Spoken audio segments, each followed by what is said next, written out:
Hi, I'm Jason McAteer and you're watching the Redmen TV. Hello and welcome to the Redmen TV. We're doing a starting 11 prediction show for Liverpool versus Manchester City. We've got Martin from Blue Moon Rising here, made up obviously after the result on Sunday. Slightly despondent myself. Yeah, sure. No gloating. No gloating. You've come to the studio. The Premier League, yeah. So we've got the team that started in the cup final here. It's quite strange. It always seems to work that way, don't you? Where you get a run of when you play a team over and over. So it's mad that only a few days later we're going to have to face you again. The team that started the cup final, was there any shocks for you? The start of the game, yeah, I thought Cowlow would have started, if I'm honest, and Lucas wouldn't have played there. But having said that, I think Lucas was your man of the match. I think he was class. Yeah, it is. Again, I think that was probably the biggest shock for most Liverpool fans, the fact that Lucas was playing at centre-back ahead of Colo, and Colo's been really good for us recently.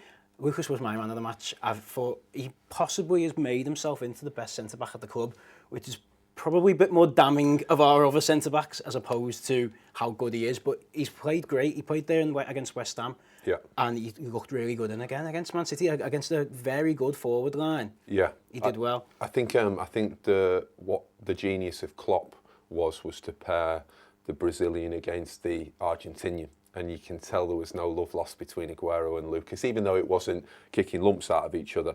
But you could tell there was a real competitive There was a little edge. bit of needle there, wasn't there? There was that moment when other players, it wouldn't have led to anything. That's innocuous slide in and they both fell on each other. You could just sense there was a little bit of that like South American rivalry getting into it. Yeah. So I think this is pretty much close to, with our injuries, our first team. So we did field our strongest team against it. I thought we did okay. I was really disappointed with the centre mid. I thought we lost the centre mid. I didn't think Henderson and Chan had that good a game. I can see one change happening for the weekend. I thought Firmino was pretty much non-existent, and obviously Adam Lallana came on. So I think that, and then I think we're going to start with that. That's our 11. So I think we're going to be Minglet in goal, Klein at right back. I thought he did a really good job on Sterling, and he kept him quiet in the game. He kind of, you could see he was tasked with upsetting him by being physical with him, and it worked to our advantage. I agree with you. I thought Lucas was great, so he's going to stay centre-back. I think Saka will come back in because he'll have had enough time. I don't think he's had the head injury, which he had to be withdrawn from. It's going to be too bad. Moreno at left-back, Hendo and Chan in the mid. Even though I was disappointed with them, I don't think we've got the options to change that up. Milner, Lallana, Coutinho and Sturridge. So you've mentioned it off camera. If anything, unfortunately for us, the League Cup final was probably the game we wanted to win more than the league. Whereas for you, you'd probably take the league game over in the chase of the title and to keep yourselves in it. Is there anything that really worries you about this team? Is there anything where do you think are threats to you in this side? And also, where do you think you can get at us? Yeah, I think first and foremost, I named this guy.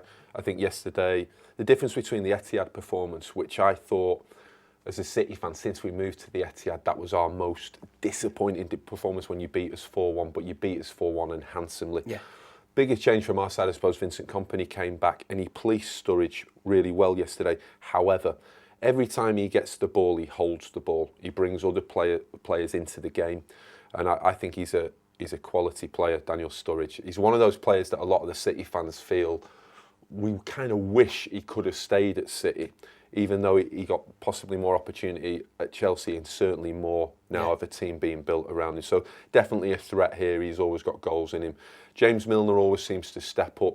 He always gives 100%. Yesterday, he left a couple of, not late challenges in, just made those challenges to let Sterling know that it reminded me he was there. Yeah, definitely. I thought those two both, that side, did a really good job on, because obviously, remove all the needle, remove all the nastiness of Sterling leaving us and all that. He's a good player, and he's potentially the match winner for you in that team. So the fact that we got Aaron really early with these two kind of doubling up and physical. Okay, so where do you think your success will come from? I think our success, to be honest, whilst I think Lucas stepped up certainly in the cup final, I see Aguero possibly. Aguero's not scored in a cup final before, which was a crazy statistic before the game when you think of how many goals he did score. But the longer that game seemed to go on, and the more he grew into it, Mignolet made a couple of incredible saves. But it was a bit more in Sergio's head. You could see it. And almost when he steps up for the penalty, I thought normally I'd be like, he's going to bury this. but I wasn't. Do you think the fact that it was the occasion was playing on him? I think so, yeah. Whereas in the league, where it's just normal business, he could really get at the defence. I think the big thing about this game is going to be how that 120 minutes plus of football affects yours and our team, and fatigue. And when you look at somebody like Yaya, I was saying, you know, he left. You know, it was quite a funny sort of match-up on it between Lallana and, but he had a right to react to it because he left his foot in. I think Yaya was getting more annoyed the longer the game went on, and if I'm honest, that could be a kind of telling point. It's whether we take the euphoria of the cup win into this and translate it. We haven't won at your place for a while, and that's going to be a big thing. But we've always got faith in Sergio. I think David Silva's starting to come back to his best. Although, again, yesterday they were kind of isolated at times, Aguero and Silva. Yeah. You seem to dominate the possession. Well, I was quite... Well, we're going to do a City starting 11 prediction to go on the channel as well. But just a little bit about your... I was surprised at how strong a team you fielded for the cup final. Right. With you fighting on three fronts, with you coming back from the Ukraine and having a very good game away in the Ukraine, but you've also got the league game, which you want the league, obviously, and still believe you can win the league. Yeah. And then the return leg against Kiev.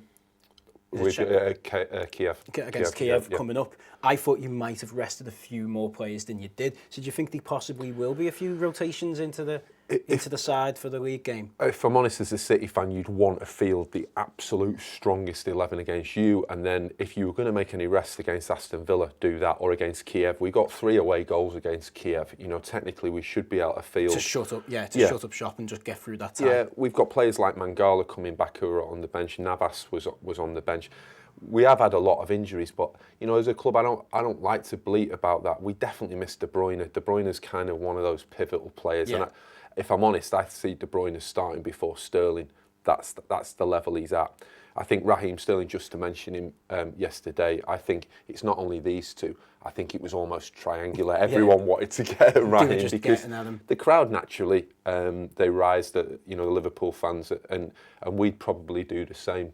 You know, but ultimately, Raheem's going to have to get that kind of monkey off his shoulder at this point in time. He's going to have to do something against you to kind of command respect. Because I think that from Liverpool fans, you might have had a fear of what he used to do for you, but he's certainly not translated it in a Man City Liverpool game thus far in the couple we've had. It's strange, isn't it? I remember for a while Rooney for United against Everton just couldn't translate that. There's that stumbling block that they have to get over when they play against their old team, and hopefully he doesn't do it on Wednesday. It takes a few more times before he actually starts moving it. Okay, so there's our starting 11. Well, my starting 11 prediction for Liverpool.